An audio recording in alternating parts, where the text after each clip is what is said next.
at least with me talking to my sphere or my network, is bringing to the table why I feel my network is powerful for them, right? To utilize, if it is powerful for them to utilize. So I know I'm questioned every day why they would choose me over, my competitors.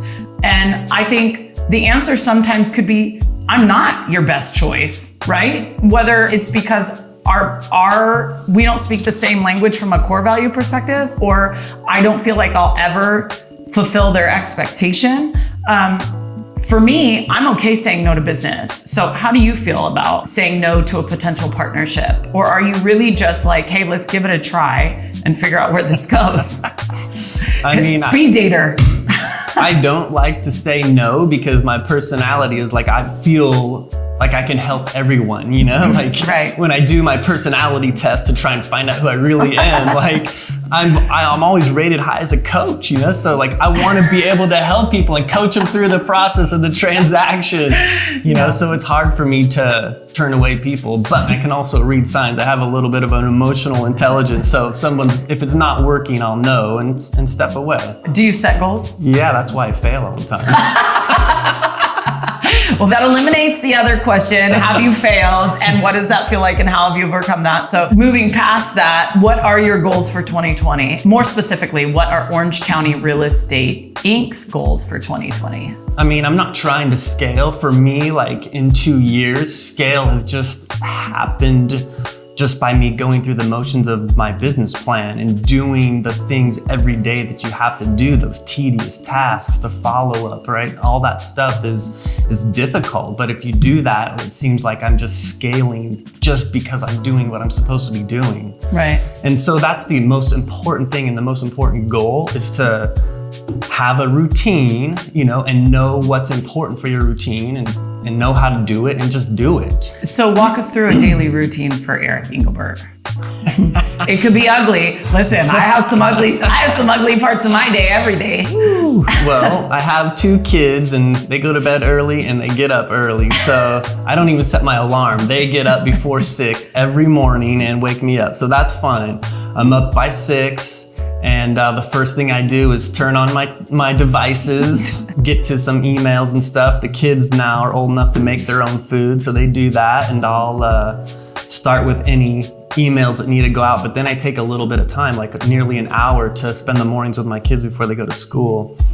And then once they're off to school, I grind away for a couple of hours. And the first thing that I always do is the follow up.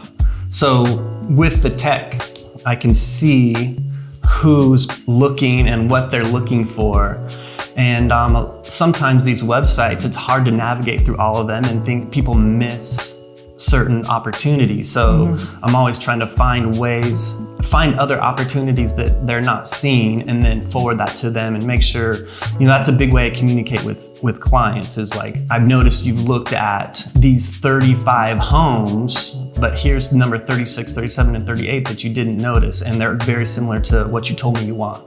So I gotta make sure that people see everything, and that's really important because even when I go and navigate on Redfin and Zillow and Realtor.com and my own personal site, ocrealestateinc.com,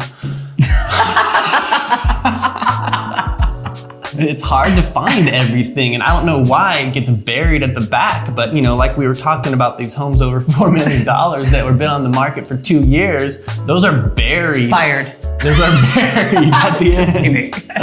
So I want to make sure that people are seeing everything. And some of those buried ones, by the way, there might be some deals there. This seller might be like, shh, I need to sell this damn thing. You might be able to get a deal there. I might be able to represent a buyer on something like that. So I make sure that we think about all that stuff. So that takes you to noon.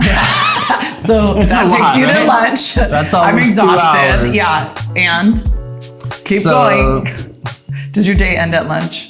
2 to 3 days a week, I have lunch at a local golf course and try and hit balls. I'm not gonna lie about that. I love doing that. Even if it's just 20 minutes, it's something to keep the muscles loose and, the body going, and then gives me an opportunity to take my mind off of work for a minute. Then I'll see clients in the afternoon. I'll look at properties, preview properties, and that takes me to about 5. Then family time from 5 to 6:30, and then I'll go and work on tech stuff again, which is like working on the website, making sure that our internet ads are functioning properly, tweaking. You have to tweak all that stuff all the time. Yeah.